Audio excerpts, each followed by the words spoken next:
ஓம் சக்தி. சக்திகள் அனைவருக்கும் என்னுடைய அன்பான வணக்கம். சக்திகளே, நம்ம மருதுபாண்டி என்ன பண்ணாருங்க, மணப்பாறை பக்கத்தால் ஒரு கிராமத்தில் ஒரு பாலம் கட்டிட்டு இருக்கிறாங்க என்ஹெச் ரோட்டில். அந்த பாலத்தில் வந்து ஒரு வளைவு, அந்த வளைவில் அடிக்கடி ஆக்சிடெண்ட் ஆகி ஏதோ ஒருத்தன் செத்துக்கிட்டே இருக்கிறான். பால வேலை முடிஞ்ச பாடு இல்லை, ஜவ்விழு இழுத்துக்கிட்டு இருக்குது. ஏன்னா இது இப்படி இருக்குது, ஏதோ தீய சக்திங்க அண்டி இருக்க மாட்டேங்குது அப்படின்னு மருதுபாண்டி மனசில் ஒரு எண்ணம். சரி, அம்மாட்ட கேட்கலாமேன்னு அம்மாட்ட கேட்டால் அம்மா தீர்வு சொல்கிறாங்க. என்ன அப்படின்னா, ஆமாண்டா அங்கே தீய சக்தி இருக்கிறா 2 பேர், அதில் ஒருத்தர் ரொம்ப ஆக்ரோஷமாக இருக்கிறா, அவனால தான் அந்த மாதிரி அடிக்கடி விபத்தாகி மறுபடியும் உயிர் பலி ஏற்பட்டுகிட்டே இருக்குது.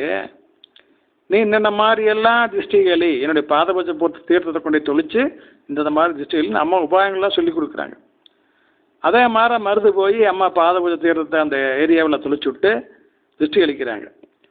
பூசணிக்காய் திருஷ்டி கழிக்கும் பொழுது, அந்த உடைக்க முற்படும் பொழுது திருஷ்டி கழிச்சு அந்த பூசணிக்காய்கள் இருந்து ஒரு சூடான காற்று இப்படி புஷ்ஷுன்னு மேலே ஏறி போச்சுங்களாம்மா, வானத்தில் விண்வெளியில் பறந்து போச்சுங்களாங்க.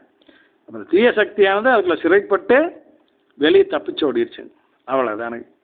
அதுக்கு பின்னாலேங்க நம்ம மருதுபாண்டி விசாரிச்சிருக்காரு, அங்கே எல்லாம் ஆக்சிடென்ட் நடந்ததா என்ன எவ்வாறுன்னு விசாரிக்கும் பொழுது, ஆமாம் அந்த வளைவில் 2 பசங்க உட்காந்து இருந்தானுங்க.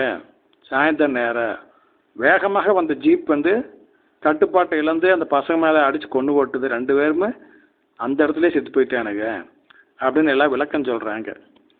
இப்போது அந்த சாந்தி அடையாமல் அந்த இடத்துலையே குடிக்கொண்டு இருந்த அந்த ஆவிகள் மறுபடியும் தனக்கு கூட்டாளில் சேர்த்துக்கிட்டு இருந்த காரணத்தினால தொடர்ந்து அங்கே விபத்து நடந்துக்கிட்டே இருந்தது. இப்போ அம்மா சொன்ன வழிமுறைப்படி திருஷ்டியெல்லாம் கழித்து பாதபூஜை தீர்த்து தெளிக்கும் கேட்டு என்னாச்சுங்க, இப்போ அங்கே ஆக்சிடென்ட் நடக்கிறதும் இல்லைங்க. அந்த பால வேலையானது 1 மாதத்தில் முழுவதுமாக நிறைவு பெற்று இப்போ போக்குவரத்து நடந்துட்டு இருக்குது. சக்திகளே, ஓம் சக்தி.